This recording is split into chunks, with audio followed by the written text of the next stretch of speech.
Hola, en este video voy a hablar sobre los capítulos 42 y 43 del libro, Reproducción y Desarrollo Animal. Primero, la reproducción animal existen dos tipos, la asexual y la sexual. Según el libro, la reproducción asexual es aquella en donde a partir de un solo individuo se genera una descendencia totalmente igual a los progenitores, no es necesaria la fecundación y existe, se mencionan en el libro 3 métodos para la reproducción asexual.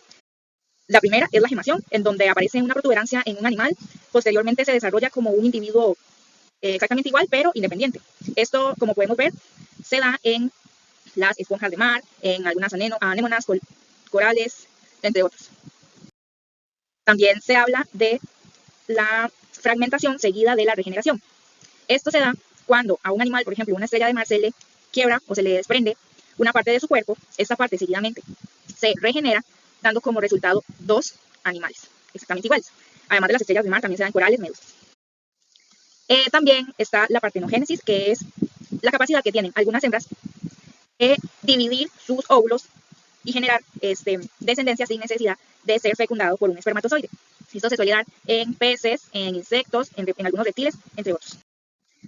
Luego, la reproducción sexual es aquella en donde es necesaria la fecundación, es decir, la unión del óvulo de la hembra y el espermatozoide del macho para producir una descendencia que es totalmente única, genéticamente cada individuo es totalmente diferente entre sí, y se puede dar por medio de dos vías. Esta fecundación se puede dar en el interior, es decir, fecundación interna, o en el exterior, como fecundación externa.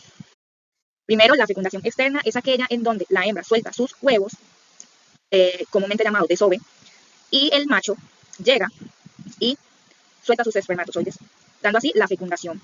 Esto, como podemos ver, se suele dar en sapos, también se puede dar en peces y otros animales. Y el otro medio es la fecundación interna, que es en la que ocurre la copulación, es decir, el macho deposita los espermatozoides dentro del cuerpo de la mujer, de la hembra, y ahí es donde se produce la fecundación. Se da en la mayoría de mamíferos, en la mayoría de aves y en los insectos, como podemos ver.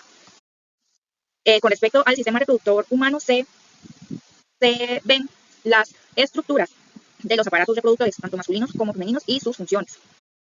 En resumidos, las partes del aparato reproductor femenino son los ovarios, que son muy importantes, pues son los que producen los óvulos y secretan hormonas muy importantes. Las fimbrias movilizan los óvulos hacia las trompas uterinas. Las trompas uterinas transportan el óvulo hacia el útero, hacia el encuentro con el espermatozoide. El útero es el que aloja el embrión durante el desarrollo embrionario. El cervix es la entrada y salida del útero, y la vagina es por donde se recibe el espermatozoide, y también funciona como canal de parto. En el aparato masculino están los testículos, donde se producen los espermatozoides y se producen hormonas también muy importantes para el desarrollo del hombre. En la próstata se producen secreciones muy nutritivas para los espermatozoides. En las vesículas seminales se produce el semen. En el epidídimo y los conductos deferentes se guardan y distribuyen los espermatozoides. La uretra es el conducto por donde sale hacia el exterior el semen. Y el pene es el órgano que se introduce para dar la fecundación interna, precisamente. Además, también se habla sobre métodos anticonceptivos para evitar el embarazo.